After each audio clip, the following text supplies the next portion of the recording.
Assalamualaikum warahmatullahi wabarakatuh. Kami dari kelompok 3 hari ini kami akan melakukan kami akan melakukan podcast untuk analisis aliran sungai Sunter dari hulu ke hilir. Nah, sebelum memulai, saya ingin memperkenalkan untuk tim dari kelompok 3 terlebih dahulu.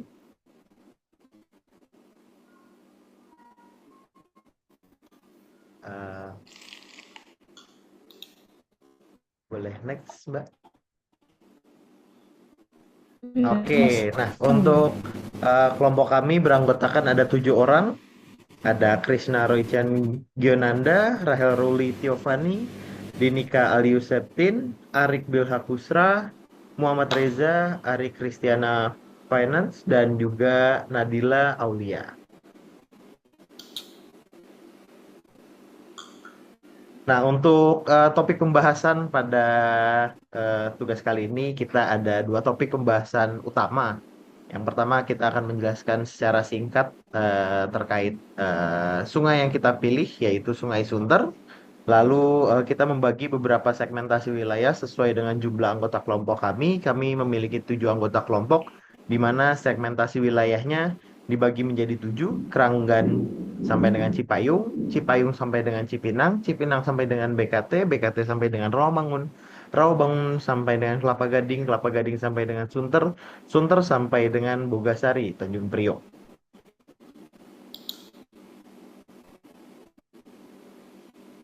Nah, mungkin saya izin sedikit menjelaskan terkait eh, Sungai Sunter sendiri.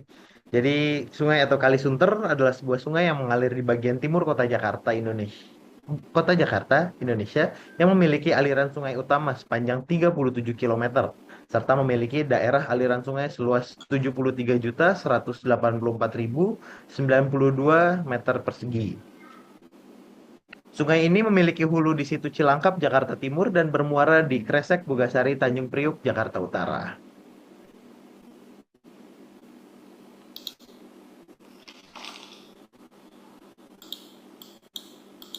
Oke, nah untuk yang pertama, jadi kita akan ada dari tim kami sudah melakukan beberapa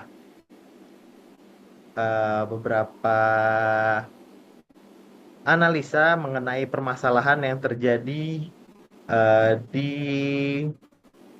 segmen-segmen daerah Kalisunter. Untuk yang pertama mungkin saya izin bertanya untuk wilayah Keranggan Cipayung kepada eh, Mas Arik, mungkin sedikit boleh bercerita Ya, terkait betul, betul. permasalahan yang ditemukannya.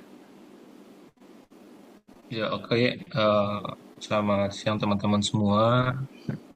Paling di sini saya sedikit cerita ya mengenai eh, di aliran Sungai Kerangan Cipayung ya. Nah, ada permasalahan di aliran sungai ini, itu penyempitan area aliran sungai. Terus penyebab dari penyempitan area ini dikarenakan adanya peningkatan endapan lumpur di sepanjang pinggiran sungai. Nah, akibat dari itu terbentuknya sedimentasi yang bisa mengakibatkan jadinya pendangkalan sungai. Nah, langkah yang diambil pemerintah yang pastinya rutin dilakukan kegiatan pengurukan lumpur endapan sungai. Nah, biasanya ini dilakukan di saat musim kemarau ya. Lanjut, eh, aliran air sungai ini sangat tergantung oleh kondisi tata guna lahan. Nah, sedikit saya tambahkan ya, perubahan fungsi lahan ini memiliki pengaruh yang sangat besar pada perubahan sedimentasi pada sungai. Nah, sedimentasi ini yang terjadi berdampak pada pengendapan sedimen di dasar sungai. Nah, yang menyebabkan naiknya dasar sungai kemudian menyebabkan tingginya permukaan air sehingga dapat mengakibatkan banjir untuk menimpa lahan yang sungai. Kelihatan berubah, maka terjadi peningkatan debit aliran permukaan. Akibatnya adalah di sebelah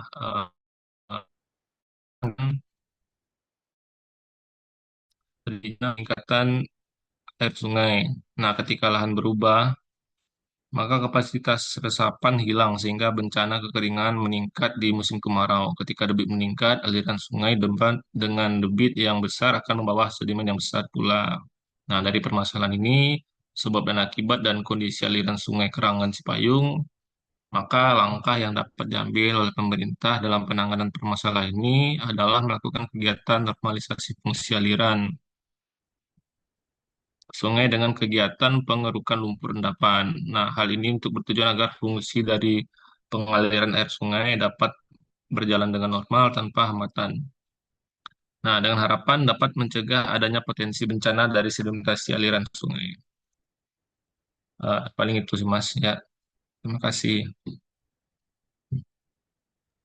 Oke, terima kasih Mas Arik atas eh, pemaparan terkait permasalahan yang ditemukan untuk segmen yang pertama.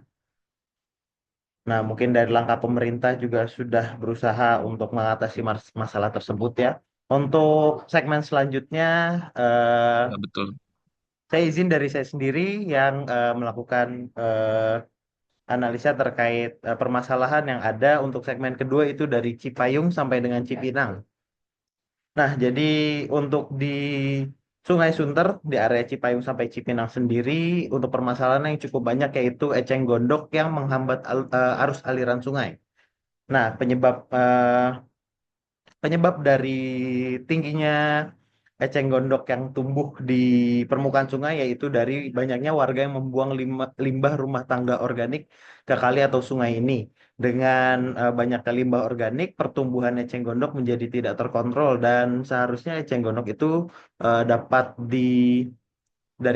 secara ekosistem akan dikonsumsi oleh hewan-hewan yang ada di perairan, namun karena cahaya matahari yang tertutup membuat eceng gondok membuat hewan-hewan yang tinggal di sungai tersebut menjadi kekurangan sinar matahari dan ekosistem terganggu sehingga eceng gondok tumbuh secara tidak terkontrol. Dengan dari pemerintah sendiri melakukan salah satu kegiatan yang pernah dilakukan dari pemerintah yaitu eh, sudah lebih dari 15 meter kubik lumpur dan 10 meter kubik eceng gondok telah dikeruk dari Kali Sunter. Dan hal tersebut dapat meningkatkan cahaya yang dapat masuk ke aliran sungai sehingga ekosistem menjadi lebih terjaga.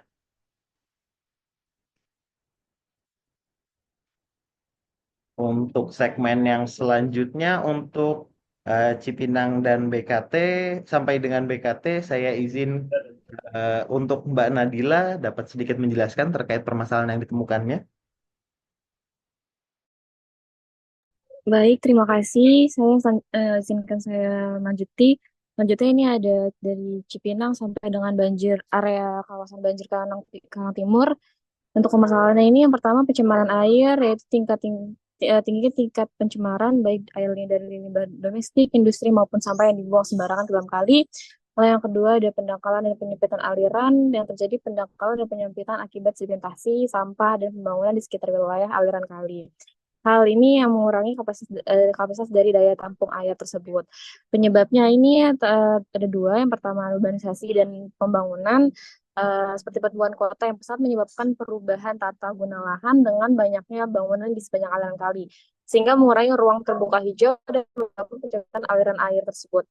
Lalu yang kedua, kurangnya pengelolaan sampah, sehingga kurangnya fasilitas dan pengelolaan sampah yang efektif menyebabkan juga masyarakat sering membuang sampah ke kali. Dan akibatnya banjir akan berulang. Lalu setiap musim hujan, kawasan sekitar Kali Cipinang juga termasuk Cipayung sering tergenang banjir. Hal ini terjadi karena sungai tidak mampu menampung volume air hujan yang besar akibat penyempitan dan pendangkalan. Yang kedua, penyakit dan kesehatan. Pencemaran air dari Kali Cipinang ini juga menyebabkan meningkatnya risiko penyakit seperti diare, demam berdarah, dan penyakit kulit karena air yang tercemar digunakan untuk mandi dan keperluan rumah tangga lainnya. Lalu ada kerusakan ekonomi ekosistem lokal juga di sekitar Kali Cipinang, termasuk berkurangnya populasi ikan keanekaragaman hayati di wilayah tersebut. Lalu apa saja langkah yang diambil pemerintah untuk sungai tersebut? Yang pertama denormalisasi Kali Cipinang. pemerintah telah melakukan normalisasi Kali Cipinang dengan menggunakan sedimen dan sampah yang menghalangi aliran. Dan lalu yang kedua, pembangunan tanggul dan kanal. Pemerintah juga membangun tanggul di sepanjang aliran kali untuk mencegah meluapnya air ke permukiman warga. Selain itu, kanal-kanal juga dibangun untuk memperlancar aliran air hujan dan mengurangi genangan. Lalu pembersihan dan pengelolaan sampah juga, upaya pembersihan tersebut rutin dilakukan oleh pemerintah DKI Jakarta melalui Dinas Sumber Daya Air dan PDPAL Jaya untuk membersihkan sampah dan sedimen yang menumpuk di Kali Cipinang. Lalu juga ada penataan dan pengawasan pemerintah juga melakukan Mas, penataan pemukiman di sekitar bantaran kali dengan penertiban pembangunan liar dan melanggar garis padan kali. Beberapa proyek juga pemukiman dilengkapi dengan sistem drainasi yang lebih baik. Selanjutnya, selanjutnya boleh dilanjutkan oleh rekan kami.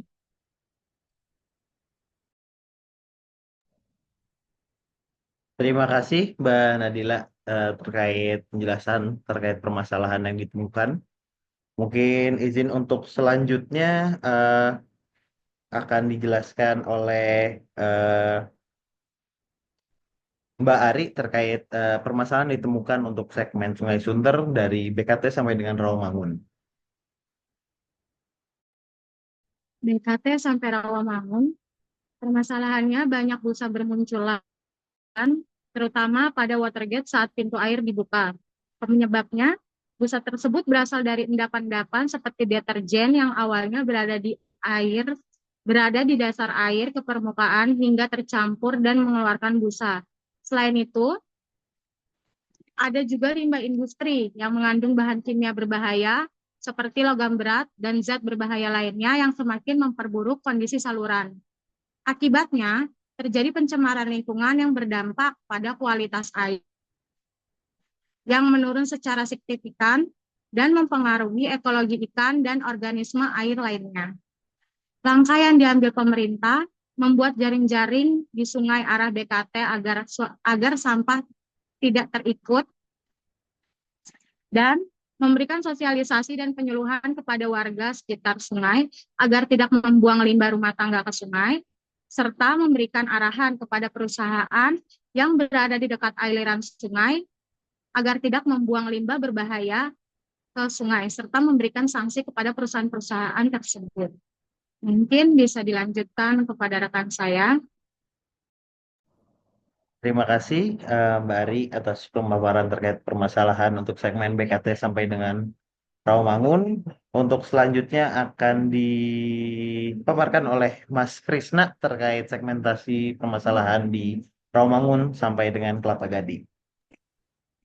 Oke, baik. Terima kasih teman-teman. Ini untuk yang di segmen Romangun sampai Kelapa Gading.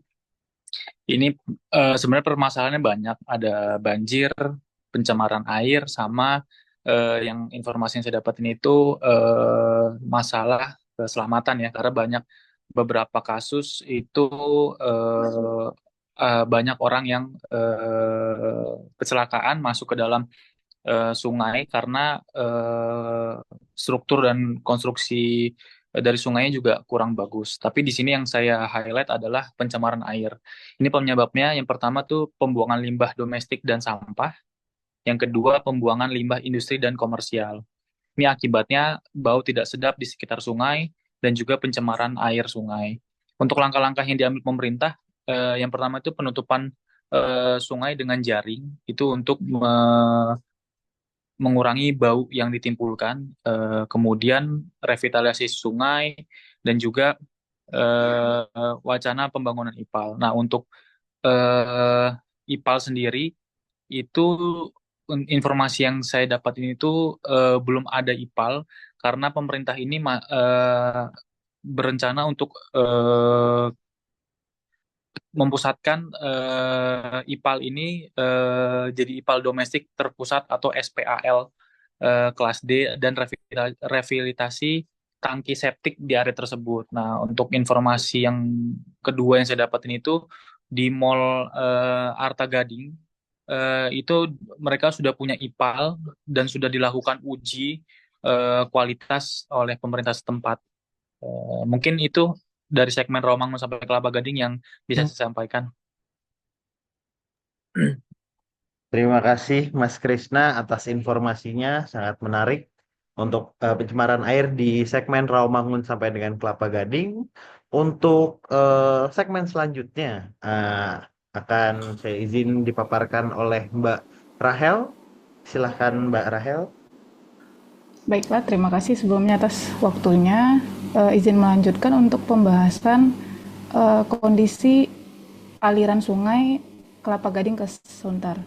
Nah, permasalahan yang ditemukan pada aliran sungai Kelapa Gading sampai dengan Sunter ini, yaitu yang pertama adalah kondisi belokan tajam pada dapat dilihat pada gambar berikut. Terlihat belokan tajam pada tanggul sungai aliran Kelapa Gading sampai dengan Sunter. Kemudian ada juga permasalahan pembuangan sampah di sepanjang aliran sungai, terlihat pada gambar juga. Banyak sampah yang terlihat pada pinggiran aliran sungai sepanjang sungai Kelapa Gading sampai dengan Sunter. Adapun penyebab permasalahan ini yaitu pola aliran sungai. Jadi memang pola aliran sungai Kelapa Gading sampai dengan Sunter ini memang bentuknya memang seperti ini ya, ada tajaman dan juga penyebabnya ada pembuangan sampah sembarangan ke sungai oleh masyarakat sekitar.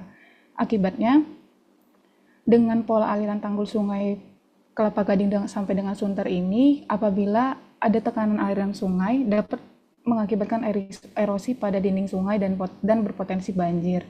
Kemudian juga pencemaran air sungai ini, pembuangan sampah sembarangan ke sungai itu dapat menyebabkan pencemaran air sungai, gangguan estetika lingkungan, serta potensi banjir akibat dari hambatan aliran sungai. Yang perlu diambil oleh pemerintah dalam menanggulangi atau penanganan permasalahan aliran sungai ini, yaitu pertama perlu adanya pemuatan tanggul di sepanjang sungai yang mungkin bisa disupport oleh Dinas Sumber Daya Air ya SDA Provinsi DKI Jakarta, dan juga perlu adanya kegiatan pengerukan sampah daerah aliran sungai yang mungkin sampah ini udah terlanjur ada di daerah aliran sungai.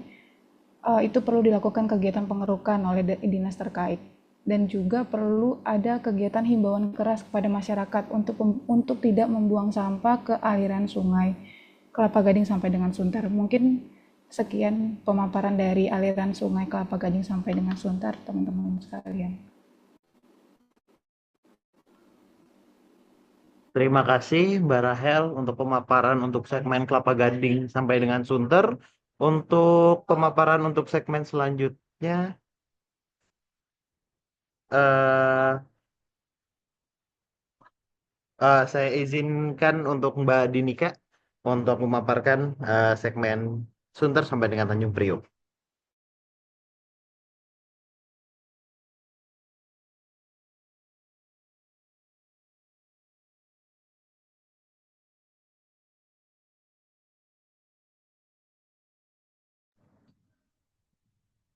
Untuk Mbak Dinika dipersilakan. Baik, terima kasih. Selanjutnya itu ya, kita akan memaparkan untuk segmen Sunter sampai Tanjung Priok. Untuk permasalahan pada segmen ini, yang saya amati itu adanya material tanah yang masuk ke dalam sungai, kemudian aktivitas MCK di aliran sungai. Untuk penyebabnya sendiri, yang pertama itu masuknya material tanah saat proses pembuatan dinding sungai. Kemudian keterbatasan fasilitas masyarakat sekitar aliran sungai. Akibatnya yaitu penyempitan sungai. Serta langkah yang dapat diambil pemerintah untuk permasalahan ini, yang pertama mungkin dapat memasang pamflet untuk tidak membuang sisa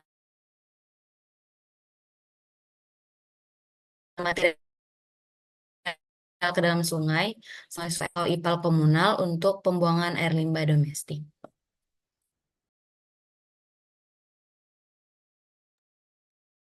Terima kasih banyak Mbak Dinika untuk pemaparan segmen terakhir yang sangat menarik. Nah, kita sudah sampai di penghujung pemaparan terkait permasalahan-permasalahan yang kita temui di aliran Sungai Sunter. Terima kasih kepada semua teman-teman yang telah hadir dan memaparkan permasalahan yang ditemukan. Terima kasih juga untuk para penonton sekalian. Eh, Kami mohon pamit undur diri. Sekian, wassalamualaikum warahmatullahi wabarakatuh. Ya, Waalaikumsalam warahmatullahi wabarakatuh. Terima kasih Terima kasih. semuanya.